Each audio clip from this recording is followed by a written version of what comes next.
Hey all, Ron here from Military Images Magazine with a new episode of Life on a Civil War Research Trail.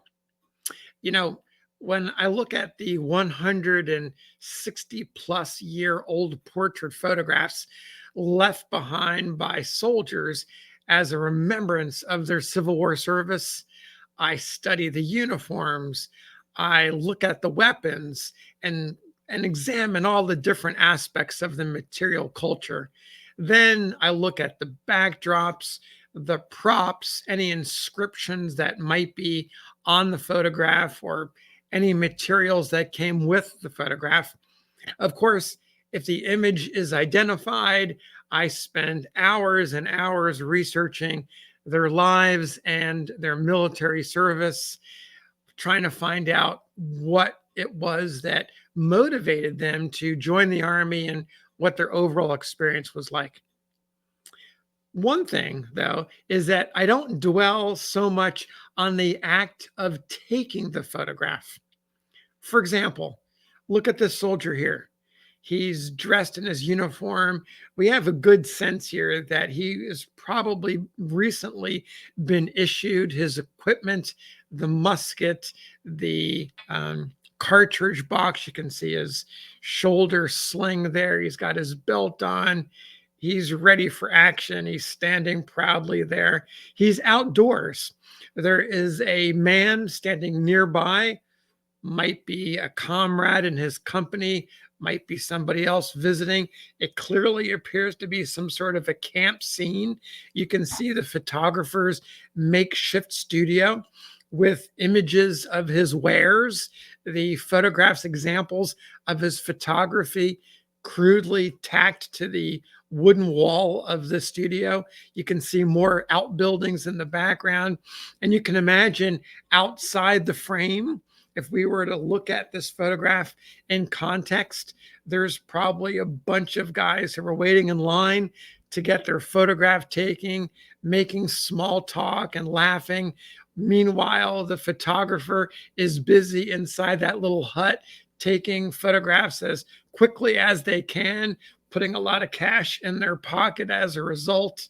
You got to believe that it was a great day there for the photographer and all these soldiers getting their pictures made.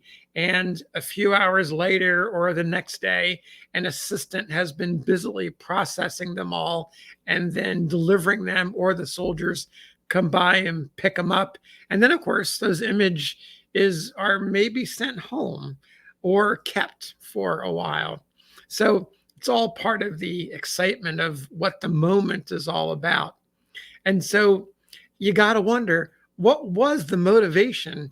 Why do it? And where did those photographs go? How did they wind up in the collections, public and private today?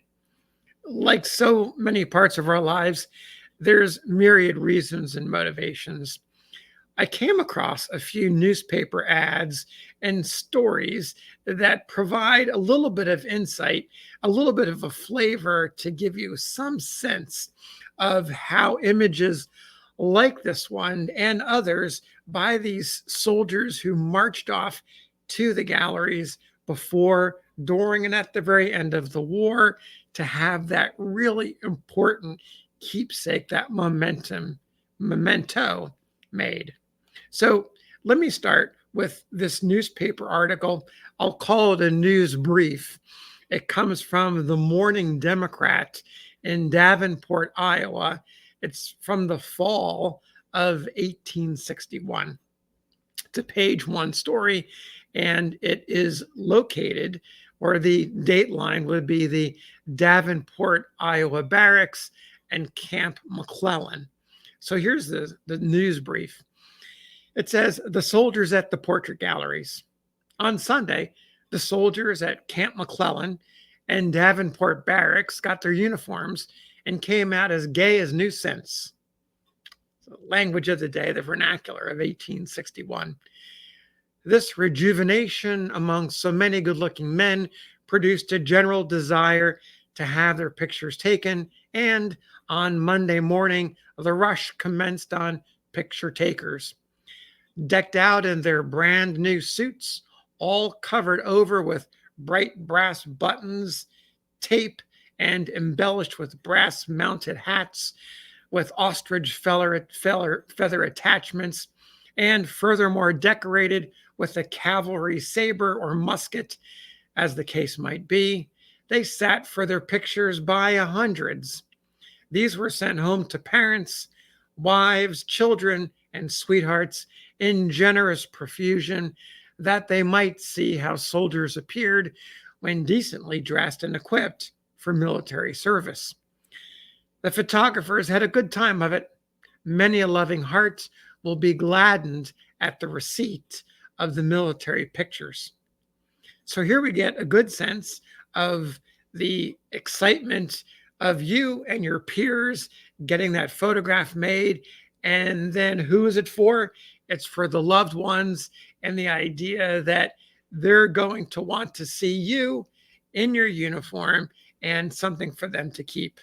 It's a simple idea, but it's really important to leave behind this memory before you go off on this either grand adventure for many who had that romance of war. And of course, later on, when they discovered the horrors of what it was really like, that memento could become even more important. So, two more bits to share with you. One of them is an advertisement, and this comes from the Daily Caledonian in St. Johnsbury, Vermont. It's an advertisement for a photograph, and it's pretty simple.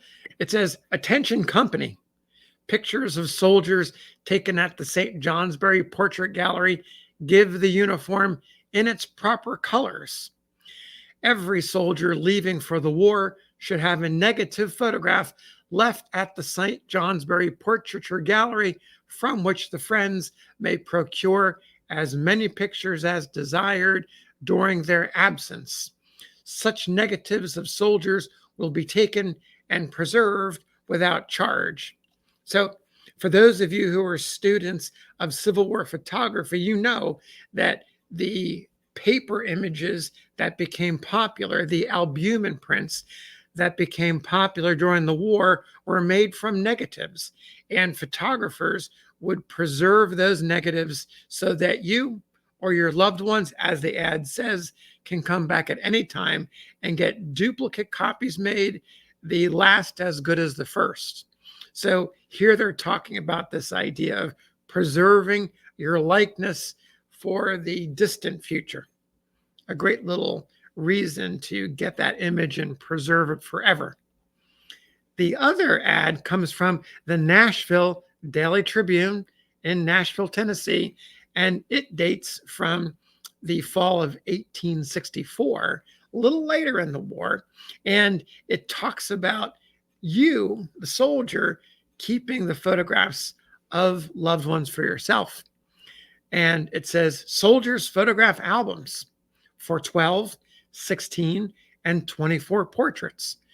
The albums, are bound with Morocco leather and are convenient and durable. By using one of these albums, the soldier will have the portraits of his relatives and friends always by him and can refer to them in whatever scenes of danger and toil he may be placed." So here's the opposite side of the coin.